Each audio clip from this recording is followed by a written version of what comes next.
welcome to Germany, to where it all started for Daniel Farke, SV Lippstadt, the Liebelt Arena.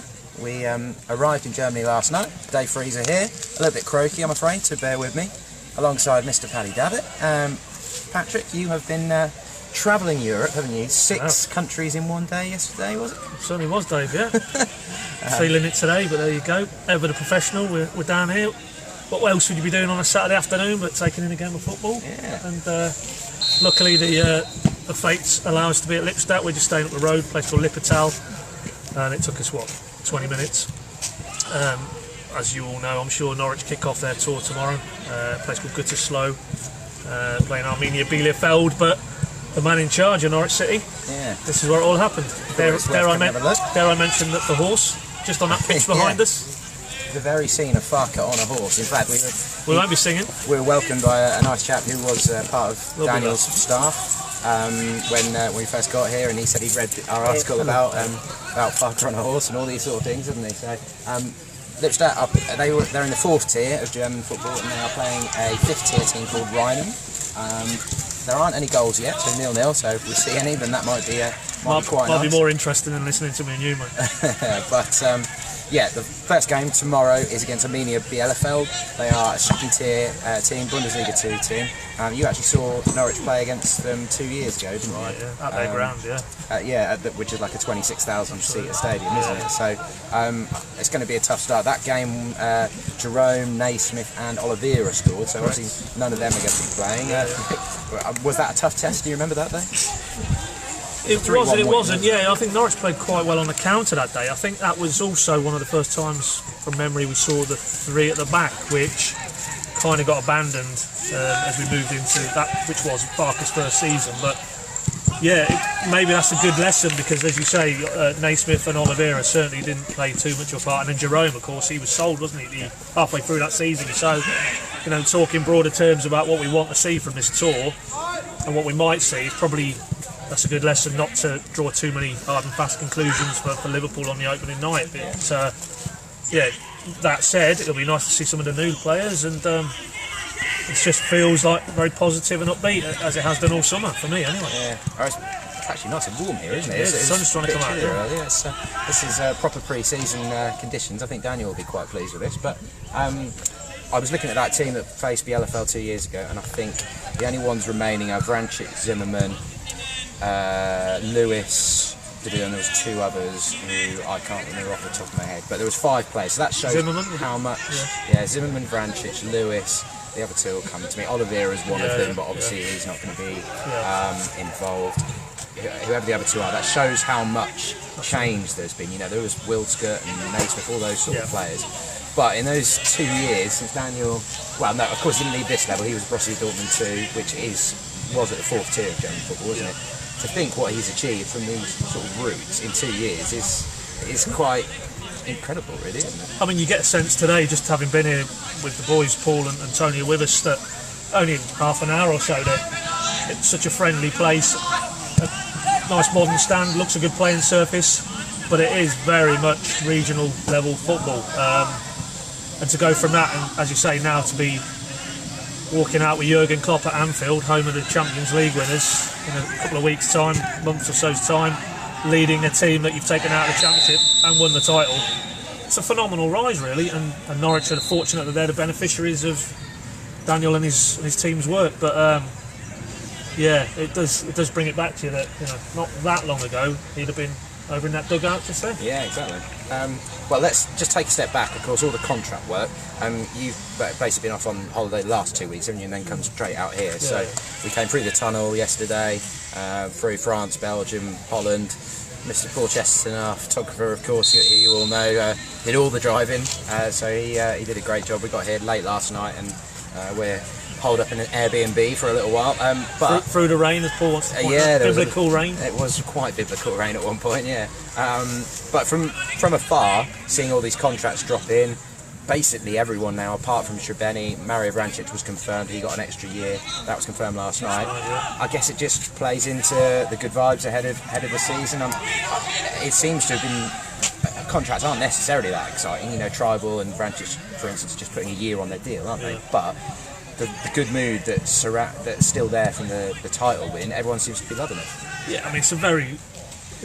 Taking a step back and looking at it now, what they've done this summer, it's so astute, because it would have been so easy. And I think when I went and had a sit down with Stuart Webber at Colney there, myself and Tony, probably about 6 weeks ago now, and one of the things he did say, which now resonates if you look with hindsight at what's happened in the intervening period, is that teams, and Fulham being the classic example, 12 months ago they went and completely overhauled their squad, the squad that got them out of the Championship. They went and spent big money, big money. 100 million. Clearly upset the dynamic in the changing room. You know, you could imagine what was going on there, that the lads who'd done the hard lifting and got them into the Championship, into the Premier League, then cast aside to a degree.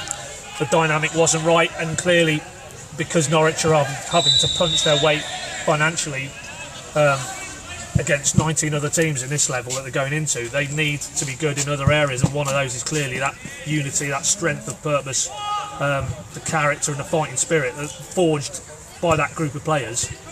Why would you put that to the side, discard it, and then totally overhaul the squad? And that is a signal. Every new contract renewal is a signal that they're going down a path of, we're going to stick with these guys, we're going to back these guys, at least to start with, surely, that they were good enough now to take a step up and prove that they can hold their own in this league. And within that, of course, there's been one or two additions, and there'll be one or two more, I'm sure, before the end of the window, but the vast majority of lads who brought them up are going to get a chance to show they can play in the Premier League, and that isn't how it's always done. So, you know, again, it strengthens that bond with those fans and those players, that, you know, the guys who gave them such an unforgettable ride last season, maybe there's a few more chapters left to write. Hopefully so. You may well have seen during this week we had a sort of a mini series on survival lessons. So I did a piece on what went wrong essentially for Huddersfield, Cardiff and Fulham. I spoke to Ewan Roberts for the Cardiff piece, who of course does Welsh commentary for BBC Radio Wales, does some stuff in English as well, but he's basically a pundit, and with Cardiff the only Welsh team in the Premier League last year, he saw lots of them, and that took me back to 2004 when they won the title, and Mackay and Ewan were both allowed to leave, weren't they? Nigel Wormington thought, okay, they were both mid-30s, fair enough, but they were two massive characters in that dressing room, and letting them go, in hindsight, seemed like a big mistake. So from last season's squad, of course Rhodes is gone, whether he'll come back now, we'll have to see whether the finances make that something that's worth doing before the end of the window, but other than that, there's him and Paslak that have gone, haven't there? Some more of the big earners off the books like Wildscott, Naismith, hopefully Oliveira, I would imagine from the club's point of view, is, you know, AEK Athens are linked. Yeah. So keeping that group tight is going to be a big thing. But I don't think we're expecting Pookie and Dermot to play too much of a part out here, are we? No, and you're probably better qualified than me, Dave, to talk about the mechanics of what we might see in the next 7 days or so, having, you know, you're dealing with the club on a daily basis, it felt like, with those 5 PM contract announcements, but that seemed to be the feedback, wasn't it, that possibly because of their, certainly with Pookie, the lateness of his season finishing with the Euro qualifying action. And scoring, of course. Absolutely, yeah. And he wouldn't be alone. I think there was quite a few. I mean, Jamal Lewis went very deep into the summer, didn't he? So, yeah, that... McLean. At this, I mean, worth reiterating, tomorrow is the first proper run out. So we're still relatively early in the summer preparations, so why take any risks? You know, you don't really, particularly when you're talking about a man like Timu Pukki, you do not want to risk not having him for the main business, which is Anfield on August 9th. Yeah, just can't consider that, can you? The second game out here, there is only 2 games out here. I think there was initially the plan to have 3, but that seems to have fallen through. That's Friday night against Schalke in a town called Lotte, which is about 90 minutes north of here. But on Friday night as well, the Norwich under-23s will be playing here, but it's a game that kicks off half an hour after the first team game, so there's an unfortunate clash there, but clearly that's Daniel's influence, you would have thought, getting that game set up. But there are more links with Lippstadt. Eddie Reamer, who of course is Daniel's assistant, he, as Daniel did, played here, was sort of a big strong centre-back, was part of the team that Daniel got promoted to the 4th tier, which I think was the first time in their history, I think. Sounds right. And also Christopher John, who is a name you may recognise. He was brought in halfway through last season as an analyst and a coach. He was also a very popular player here, and we're told that... We nearly got hit by a ball there, Dave. We're told that he's known as Johnny around these parts. I think there's some keeper coaching going on behind the scenes. So it'll be interesting to see how all that goes. Schalke is going to be a tough test, though, isn't it? Ralph Farman, of course, brought in on loan, keeper competition for Tim Krul. Well, we just got just to interject there. You mentioned Ralph Farman. We got a nice little anecdote from our helpful official with Lippstadt about the link between him and Christopher John. Yeah. Same part of Germany. Him and Farman, very, very good friends, apparently. Yeah. I've got some sort of business together as well, apparently, of sort of sportswear or something along those lines. But Schalke, of course, top tier team. Well, they didn't have the best of seasons last year, but that's the sort of competition you want. And then next Wednesday, it's a behind closed doors game against Brentford, and then Luton. So this is different to previous seasons, isn't it? In that there's no local game. I think they played Cambridge and things like that before coming out to Germany before. Yes. Slightly different, and that I suppose that reflects the Premier League preparations. I think so. I mean, if it's basically as it feels to me anyway, because technically the Premier League starts a week later than the Football League, but we're out here the same week as we were 12 months ago, so it almost feels like they want more lead-in time at Colney, just working with Daniel and the players, and that quality time which you don't get, of course, within the season. Although, you know, given the 8 or 9 less, 8 games, isn't it, less league fixtures, there are more windows of opportunity to work through the season. But we'll speak to Daniel in due course while we're out here. We'll speak to the players. This is when the hard yards have to be put in. This is when the punishing physical double sessions, triple sessions. If you missed this phase of the season, very hard then to be up to speed. And Norwich, again, looking at areas where Norwich can try and level the playing field, that physical effort, and we saw last season the number of goals, how they were continually going strong in the back end of games. That's something that is within the control of Daniel and his strength and conditioning people, and you can be pretty sure that this is now the weeks they've already put into the legs, and out here will be another continuation of that. But they're going to be getting worked pretty hard leading into Liverpool, no two ways about it. You must be pleased you wore that jumper now. Oh really? No. It's about 10 degrees hotter than when we left our Airbnb. By the chemist for some after sun, yeah. By all means, do get some comments in or any questions that you've got. And we did have one on Twitter, Tony told us about, which any more transfer business that we're expecting anytime soon.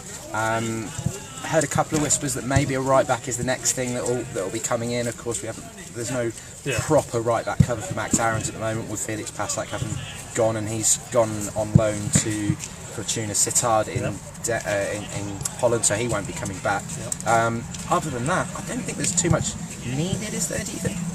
No, I mean the keeper all through the summer, even though you got the clear sense that Krul was going to be very hard to shift.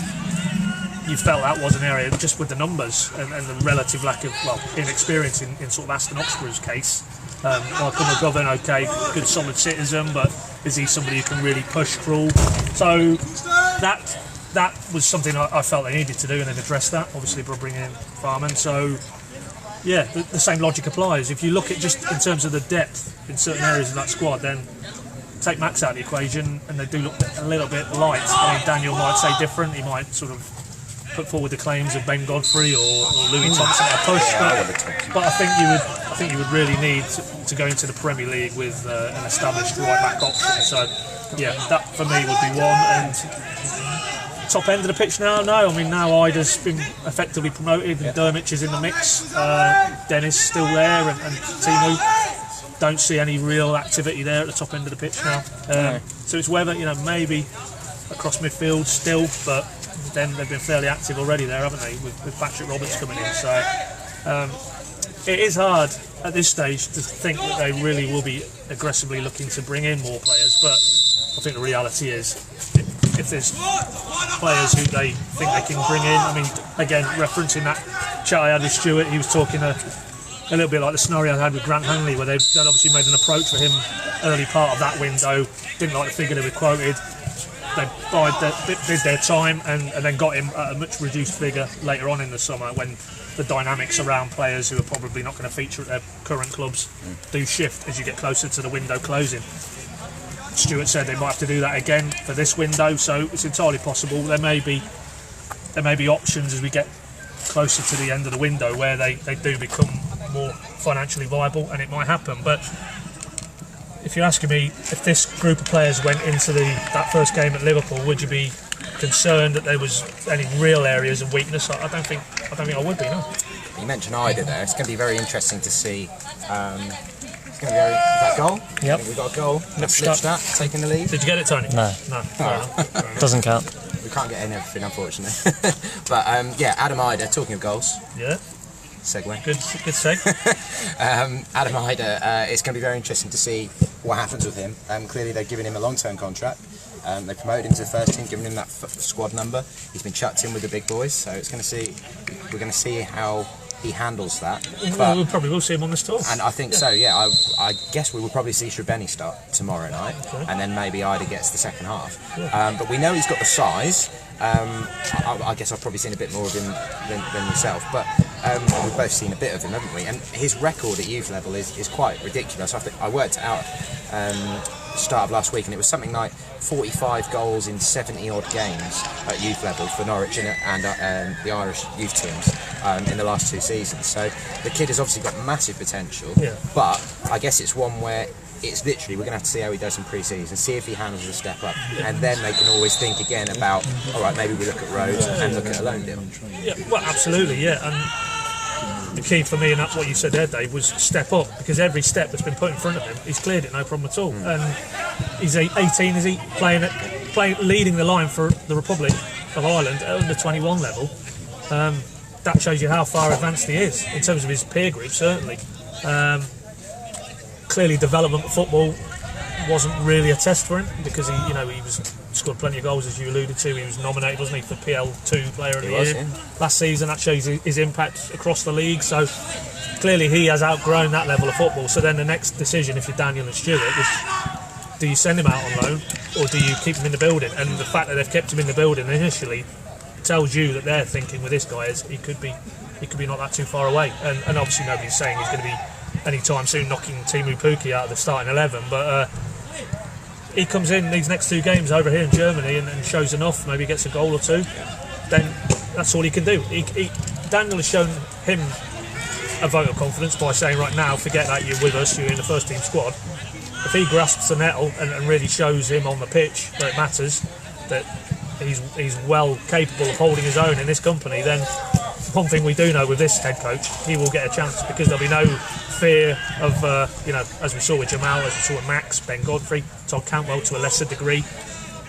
It's not really a case of how old these guys are or how experienced they are, it's can they make an impact at the highest level, as it will be this coming season. And if Adam Ider can show enough in pre-season, then it wouldn't be beyond the realms that he might be in the mix sooner rather than later. It does fit the club's narrative, doesn't it? Rather than bringing a Jordan Rhodes who is, as much as he was popular, he's close to 30, he may even be 30 by this point. He is on big money. Yeah. You're not going to get any resale value out of him, are you? Whereas Adam Ider, a goal at the right time, that kid could be worth, good, millions by the end of the year, if he's not already, to be perfectly honest. Absolutely. So, in terms of that, I think if you can get him 15 games during the course of the season, including cups, even if that's appearances and stuff, that seems like it's good for his development. And if you think back, Craig Bellamy, Darren Eadie, Max Aaron's last year, if you're good enough, you're old enough, that sort of classic phrase. So I'm going to be really interested to see how that plays out. Let's bring in Paul, shall we, briefly? If you come in between us, Paul. Any questions, please? Because Mr. Chesterton parts in a rather interesting space. Yeah, unwittingly, parts in Mr. Farke's space with my German car, so they're very literally right in front of that main stand there, right in front of the VIP entrance. Yeah, didn't wait to be asked. Been known to park in a few dodgy places, but yeah. We tried a lot and we got away with it. Yeah, we got away with it, yeah. And they're very welcoming and said we're more than welcome to come and film a bit of video here. Dominic was very hospitable, was very informative, yeah, definitely. Paul, you've been on loads of these tours with Paddy. I mean, you've been doing Norwich for the best part of 10 years, haven't you? So, yes, my 11th season with them now, yeah. So you've done plenty of these. Do you enjoy it? Do you enjoy the sort of, or do you find it a little bit frustrating that it's pre-season, it's not sort of quite proper football? No, I enjoy it over here. The frustration starts a little bit back at home.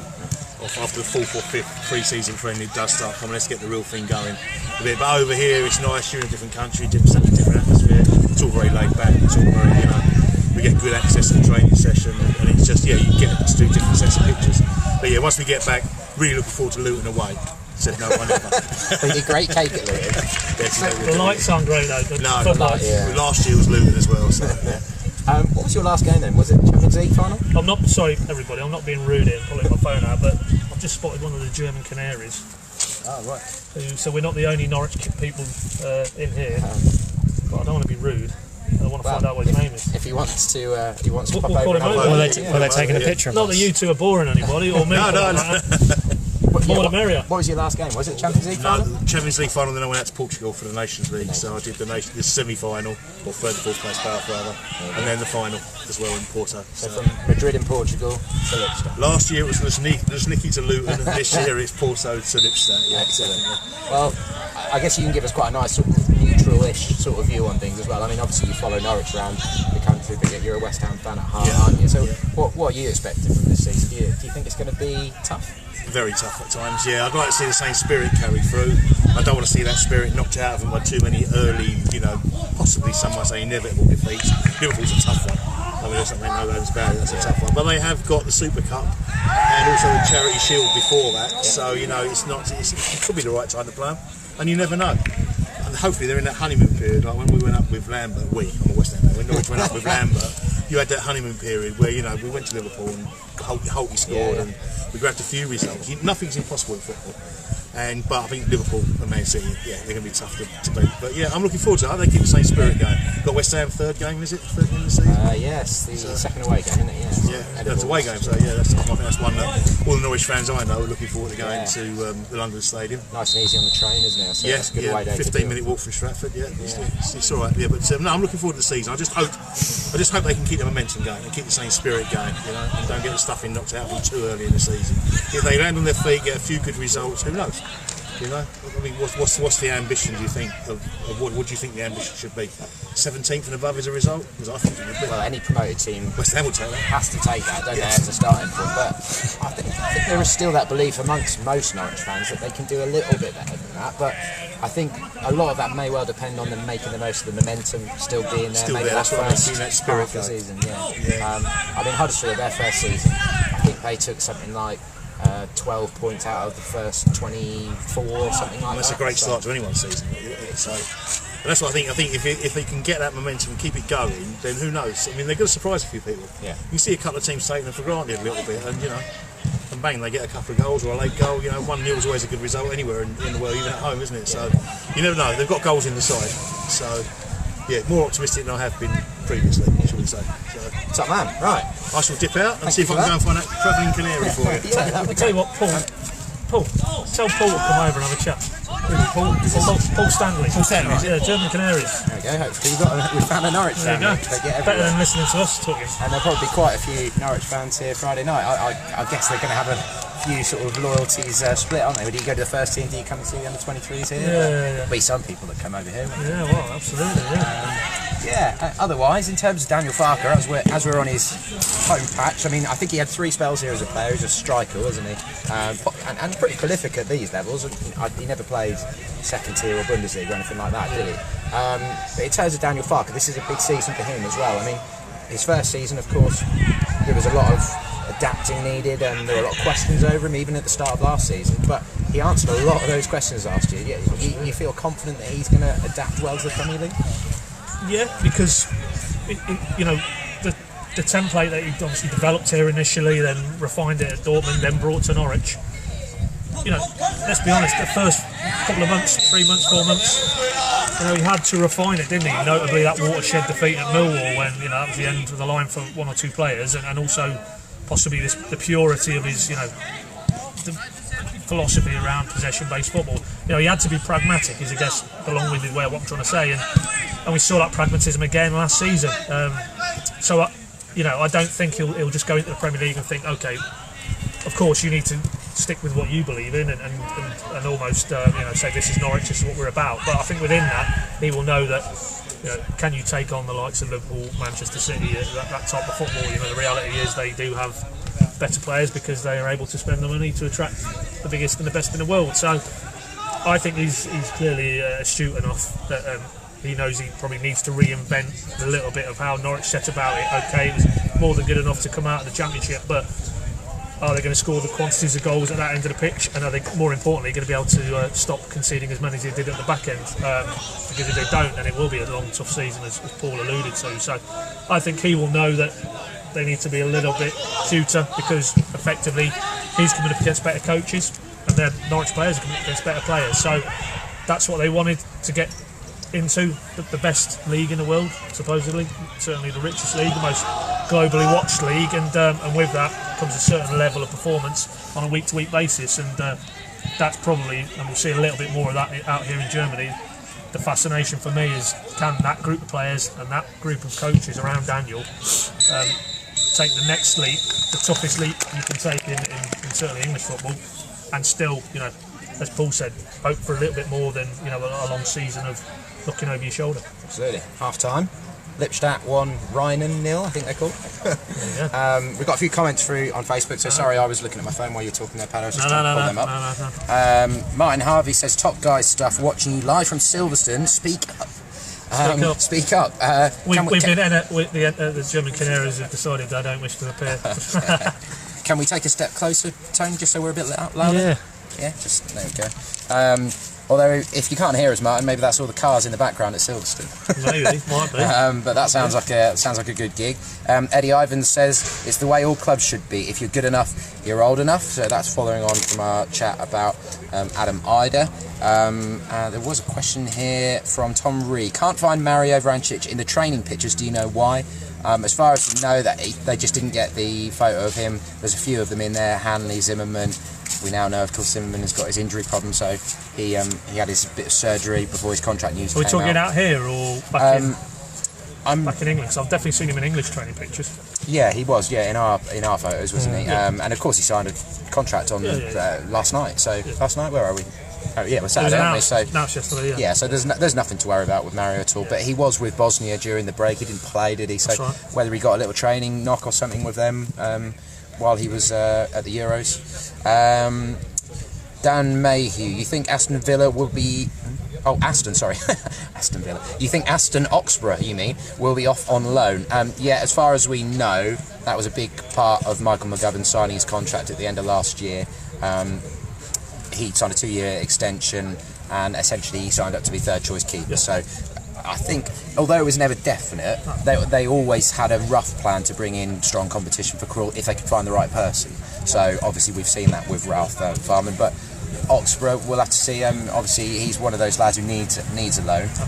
I did just mention Zimmerman and realised we haven't really talked about that. That came out last week, didn't he? Big blow for Christoph, and going to miss 5 to 6 weeks with a meniscus minor knee surgery. Essentially, that's a big blow for him, isn't it? Yeah, it is. And I've talked a lot this afternoon about stepping up and levels, and that guy more than most. You tend to forget because he's such an intrinsic part of what they achieved last season, and a leader, just the way he commanded that group of players, really, certainly at the business end of the season. But there's a guy who, as he's quite openly admitted, it was getting close to the stage where maybe he had to give up the football dream and go and get a proper job. So, to go from that at this sort of level of football over here in Germany to now he can call himself rightfully a Premier League player is a phenomenal hat tip to the guy himself.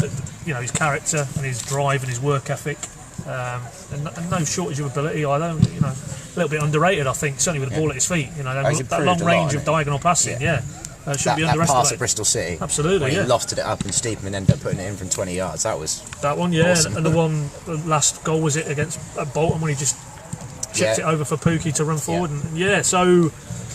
Personally, for the lad, it's a blow, because you would think he would have been in a very strong position given what he's just done back end of last season, particularly to start at Liverpool. But you then, as we also touched on, areas of the squad, are they a little bit light? I don't think centre back really is one of them, because immediately you're thinking closer, and then if not closer, then Hanley and Ben Godfrey obviously would probably be the other option. So Daniel normally chucks out Alex Tetty's name into the mix there as well. I would hope not to see him at centre back in the Premier League, to be brutally honest. But what we don't need now, of course, given Christoph's going to be out for a period of time, is any injuries to that group of players out here or when they get back to England, because then they would look a little bit thin on the ground. Sean Raggett's already gone out exactly. on to Portsmouth. Yeah, Marcel Franke's gone. Yeah, so it's now, I think they've thinned out the centre back area, but they wouldn't really want to carry too many injuries in that area. Right here, right now, you'd think Closer probably comes into the equation. He's had a good summer to really work on that knee problem that was, disrupting his certainly the back end of last season. albeit Zimmerman and Godfrey had really established themselves as the go-to pairing, hadn't they? But yeah, I think if he has a very solid pre-season, then you would think Daniel will be looking at him to come in, possibly alongside Godfrey. I think Closer, for those who follow on Instagram, I'm sure most of you do, he's doing a lot of fitness work, wasn't he? I think he was on standby still for Switzerland, even though he wasn't in the Nations League squad, so he's obviously keeping himself tip-top for that. But equally, he's going to want to hit the ground running. So that's going to be an interesting element of this, because you've got a three-way battle there, really. I think you probably, if you were going to say, or if I was going to say one of those three who's going to be starting, it'll be Godfrey, because, like I say, it's that narrative of the club narrative, isn't it, of having the academy, and he's sort of earned that. He's got his new contract. Yeah. Last season, it was generally Closer or Godfrey on the left, Zimmerman or Hanley on the right, wasn't it? So that would take a little bit of a shift of things. Yeah. As we stand today, I would say you probably see Closer and Godfrey as well. Yeah. But Grant Hanley can't be ruled out, can he? Oh no, absolutely not. And he will be desperate. You talk about hitting the ground running. He had a really, as much as he was there lifting the trophy at Villa Park and lying perching on top of a bus, going around, coming past the bell, is it? In front of the castle. But football-wise on the pitch, didn't really happen for him last season. So he will be very desperate to lay down a marker in this out here and then back in England. I just think Closer has the nod because he was bought as a Premier League grade player. And he's one of the few who has actually, albeit it was a brief period of time for him, but he has played for Norwich in the Premier League and internationally. So I think he would look to Closer, I think, as the leader in that back line, certainly if Zimmerman's not available, which he isn't. Closer was fantastic first half of the season. I remember when he got his first injury problem, saying that he'd been one of the players of the season up to that point, similar with Mo Leitner. So both of those players to come back into the sort of starting 11 mix. A few more comments here. We'll be finishing off in just a few minutes, so if you've got any final questions, and I think it might be starting to rain, so we might have to go quicker. But Dan Mayhew says, poor Zimbo, I was really looking forward to see him in the Premier League, given the story. Tony, you found, what was it? Was it some salami? Zimbo, you tweeted that, haven't you? Yeah. Some PinkUn account. Some meat of some kind in the supermarket called Zimbo. Found some meat. So we found some meat. I think it was salami, wasn't it? Questionable what that is. It could be. I'm not really sure. Would that work being held up to the camera? Let's say sandwich meat. Corned beef. So he's that popular over here that he's got some sandwich material named after him. Michael McGregory says we need a centre midfielder and a striker. And he also asks, do you think we dodged a bullet with David Turnbull? Of course, as the Motherwell midfielder who was joining Celtic, and he was joining Norwich, then he joined Celtic, then they found out he had a bad knee problem, didn't they, and he had to have surgery, and he'll end up staying, well, he probably won't even play for Motherwell until January, so if they dodged a bullet, it was a bit of a strange one though, wasn't it? Farce, I think would be a bit of word I'd apply to it. Yeah, saga, hacked off Celtic, then hacked off Norwich, and eventually signed for Celtic, so strange one, probably one of those that isn't that uncommon, there's sort of machinations of these deals, but what was uncommon was that it kind of played out in the media, every twist and turn, the Scottish press and down our way as well. So you'd have to say if the guy's out for, I don't know what the length of time he's out for. It's basically half the season. Is it? Okay. He should be back playing again by January. Okay. So in that regard, certainly as a short-term option, but to be honest, I didn't envisage he would come in and be suddenly in Norwich's 11, because 19-year-old who's had half a decent season in the Scottish Premiership, I don't think that would have seen him elbowing their side. Well, take your pick, Wendy, Leitner, Tribal, Stiepermann, before you can get into sort of, Hernandez and Patrick Roberts, of course, now. So, clearly he has ability, no two ways about it, but I think, me looking at how Norwich were viewing that deal was with a view to developing him down the line. So in the very immediate future, i.e. this season, I don't think we'd have seen too much of him. But of course, if you pay, as it would have been, decent money for that player and he's not available, then that would have been a bit of a sore one to take. I feel like I might be getting bitten to hell by midges here. There's quite a few going around the legs, so we'll have to check that out later. But I think it is going to rain, so we better wrap up in just a minute. And just to confirm, Harvey Monk says, are we playing? Don't worry, Harvey, no. This is Lippstadt playing. Norwich play tomorrow. It's 3 PM your time, 4 PM local. They're playing Arminia Bielefeld, who are Bundesliga 2 team. So that's where we'll kick off. All throughout this week, we'll of course have Paul's pictures, Tony's videos, our words, and much more. If you've got the PinkUn app, make sure you are on there. We'll have a few little updates. You're going to be in charge of that tomorrow on your pad during the game. We'll try and keep you up to date with as much as we can of what's going on out here, and then we'll head back to the UK and start looking ahead to the Premier League season. We'll catch up with you guys tomorrow. Cheers.